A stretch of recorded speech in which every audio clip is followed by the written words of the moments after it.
마태복음 15장 26절 봅니다. 보겠습니다. 대답하여 이르시되 자녀의 떡을 취하여 개들에게 던짐이 마땅하지 아니하니라. 아멘. 우리는 어제 같이 이 말씀을 보면서 이 말씀이 절대로 예수님께서 이 여인을 피하는 말이 아니다 라는 것에 대해서 좀 중점을 두어서 말씀을 드렸습니다. 그래서 이 개들에게 던지는 것, 이것을 이제 오해해서는 좀 많이 되겠다라는 것입니다. 그래서 오늘 말씀을 다시 이 말씀을 들고 나온 것입니다. 이 말씀을 이해하기 위해서는 절대로 이 본문 하나만 가지고는 이해하려고 하면 안 된다 하겠습니다. 이 앞부분에 예수님께서 하신 말씀은 이스라엘의 잃어버린 자를 위해서 왔다라는 말씀, 이 말씀을 잘 기억을 먼저 하셔야 된다라는 것입니다. 그래서 꼭 그러면 이것도 역시 그 마찬가지로 나는 이스라엘을 위해서만 왔는 것이다, 온 것이다, 이렇게 잘못하면 오해할 수 있잖아요. 여기서 이스라엘 하면은 언약이라는 것에 좀 초점을 맞추어서, 그러니까 다 하나님이 언약을 주셨는데 그 언약을 잃어버리고 살아가는 것입니다. 잃어버리고 그들, 그러니까 언약 안에 있어야 될 자들이 언약을 벗어나 살아. 그들을 회복시켜 주는 것. 그러니까 이 말은 조금 궁극적으로 말하면 하나님과 우리와의 관계를 회복시켜 주시는 것. 그 일을 위해서 왔다. 이제 이야기가 되는 거예요. 그러면 지금 예수님은 이 말씀을 통해서 그 예수님께서 나는 이 땅에 무슨 사람들, 이제 조금 이렇게 극단적인 표현을 해볼게요. 나는 병을 고치거나 사람들이 배가 고픈 사람들 먹을 것을 주거나 그것을 위해서 왔다. 이렇게 우리는 생각하면 안 된다는 거죠. 회복이 무엇일까라는 것입니다. 그것은 하나님과 우리와의 성막의 구조를 보면은 성막에서 하나님과 우리와의 만남입니다. 그래서 모든 예배의 제일 핵심 클라이막스가 화목제라 그랬습니다. 같이 음식을 먹는 거라 그랬어요. 하나님과 또 제주, 제물을 드리는 자와 제사장이 함께 음식을 먹으면서 같이 화목을 누려가는 것. 그러려면 우리에게 선행되어야 될 것이 정결이다 라는 말을 우리는 먼저 생각을 해야 할 것입니다. 나는 그것을 위해서 왔다. 이것이 이스라엘의 잃어버린 자라는 말로 우리는 이해를 해야 되는 것입니다. 자, 그런데 그러면은 이 여인의 대답이 무엇으로 다해야 될까? 이 여인은 무슨 대답을 해야 될까? 이스라엘의 잃어버린 자, 이걸 바르게 이해를 했다라면 주여 나도 당신의 은혜 안에 있기를 원합니다. 이렇게 말하는 것이 예수님이 지금 말씀하시는 것에 잘 이해하는 말로 우리는 이해할 수 있습니다. 그런데 여인은 절하면서 여기까지 쳐졌는데 주여 저를 도우소서 이렇게 말을. 그러니까 이것은 받아들이는 사람의 뉘앙스에 따라서 어떻게 이해를 할 수가 있느냐라는 거죠. 하는 것은 저를 도우소서. 지금 제가 우리 딸이 흉악한 귀신이 들려서 지금 고통을 당합니다. 이걸 도와주세요. 이렇게 이해할 수도 있잖아요. 그래서 예수님은 앞에 한 말을 재차 확인하고 강조하고 당신을 지금 무엇을 말씀하셨는지 그리고 무엇을 위해서 왔는지를 재차 우리 이 여인에게 강조해서 말하고 있는 것이 오늘 26절이라고 볼 수 있습니다. 그래서 자녀의 떡을 취하여 이렇게 말했습니다. 아니 자녀의 떡, 이 떡이라고 하면 뭐 음식 이렇게 말을 할 수 있죠. 자녀의 빵, 뭐 그렇게 말을 할 수 있잖아요. 음식이잖아요. 그러면 자녀가 먹을 빵, 음식 이렇게 이야기할 수가 그렇게 말을 할 수 있잖아요. 그래서 여기서 자녀의 떡이라는 말이 다른 예를 들어서 세번역 성경이라든지 또한 공동번역 성경이라든지 이런 데는 빵이라 이렇게 표현을 했어요. 그러면 이 자녀의 떡이 뭘까? 이 떡이 뭘까? 이것은 자녀의 떡이라는 것은 이 자녀들이 먹을 떡이에요. 그렇지 않습니까? 자녀들이 먹도록 하기 위해서 준비된 떡이에요. 그럼 이 떡은 뭘까? 그냥 밥상에 있는 매일 그 식탁에 올려놓은 그 빵, 떡, 이걸 지금 예수님은 말할까?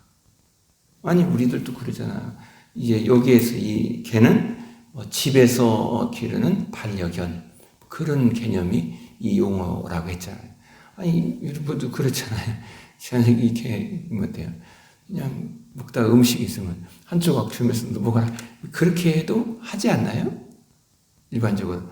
그러면 이 자녀의 떡은 무엇일까라는 거죠. 그냥 일반적으로 식탁에 있는 떡을 말하는 것일까?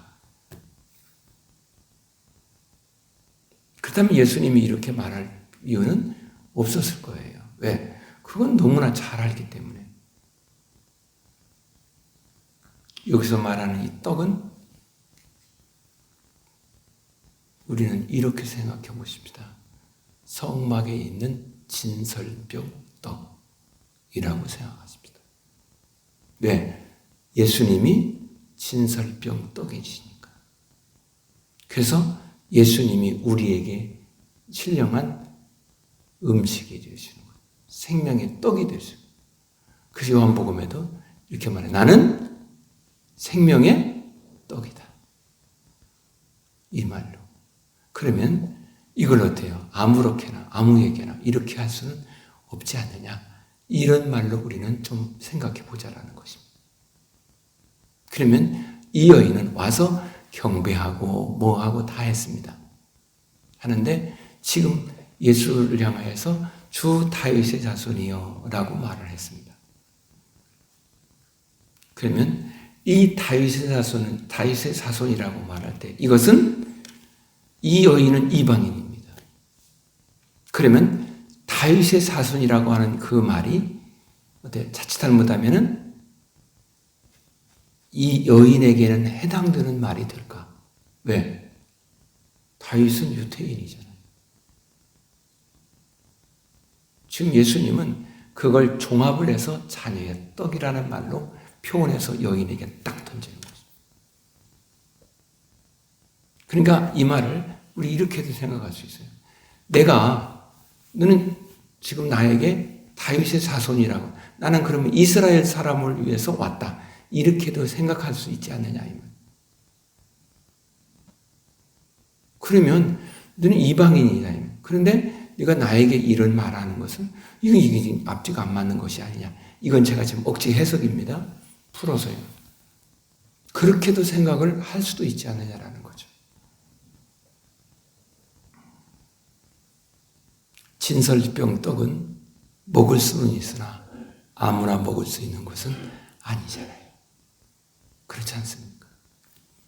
이 진설병 떡은 이방인들이 먹을 수 있는 떡은 아닙니다. 이 진설병 떡은 제사장들이 먹는 것입니다. 그리고 그 제사장이 누구에게 주면 그가 먹는 것입니다. 이런 이야기예요. 지금 이걸 배경으로 지금 말하고 있는 것입니다. 당신이 진설병 떡이 되심을 말합니다. 그러면 이 말을 통해서 예수님은 이건 먹을 수 있다, 먹을 수 없다 지금 그런 것을 먼저 말할까요? 당신은 진설병 떡이 되기 위해서 지금 예수님은 그 길로 가고 있는 것입니다. 그 길을 가는 그 고린점이 뭘까요? 십자가입니다. 십자가는 우리를 육신의 질병을 고치는 것, 그것을 위해서, 그것만을 위해서 지시는 십자가는 아닙니다. 십자가는 하나님과 우리와의 화해입니다. 죄의 용서입니다. 내가 지은 모든 죄의 허물을 다 깨끗이 예수님은 십자가를 짐으로 깨끗하게 씻어서 하나님의 사람으로 우리를 회복해 주시고 당신은 그 회복된 자를 위해서 저에게 생명의 떡이 되어 주셔서 우리의 생명의 양식이 되어 주신 이것이 자녀의 떡이라는 말 속에 담겨져 있는 우리가 묵상해야 될 내용이 아니냐는 것입니다. 그렇다면 오늘 우리에게 이 말씀을 통해 필요한 것은 뭘까요? 예수 그리스도가 나의 모든 죄를 짊어지시고 십자가에 죽으셔서 우리를 하나님과의 화해를 이루어 주시는 은혜를 베풀어 주신 분이시고, 그리고 그 화해가 이루어진 자에게 당신은 친히 생명의 떡이 되어 주셔서 우리가 하나님 앞에 살도록 하시는 은혜로우신 분. 그런데 그것을 아무렇게나 할 수는 없지 않느냐? 이렇게 우리는 이야기할 수 있지 않겠어요? 그 말은 이것은 꼭 등등 이렇게 말하지 마시고요. 지금 이 여인에게 예수님은 말하고 싶은 것이 있어요. 이 말을 통해서요. 여인이여, 당신의 딸이 흉악한 귀신이 들렸다고 했는데 그거 급하지? 중요하지? 그런데 더 급하고 더 중요한 것이 있는데 그것은 자녀의 떡을 같이 취할 수 있는 자. 다시 말해서 하나님과 화해가 이루어진 자. 하나님의 은혜 안에 살아가는 자. 그게 중요한 거죠. 나는 그것을 위해서 왔으며 지금 그것이 여인 당신에게는 가장 우선하고 필요한 것이다. 라는 말로 이 말씀을 이해하자라는 것입니다. 왜?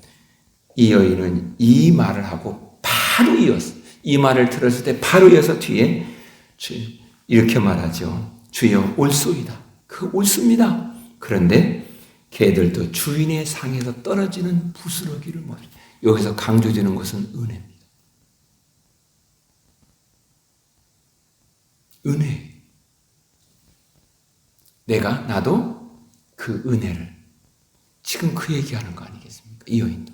그러니까 지금 이 여인이 처음에 왔을 때에는 이 문제 해결을 받기로 해서 저를 도우소서라고 고백을 했는데 예수님의 그 말씀에 이 여인은 그게 옳습니다.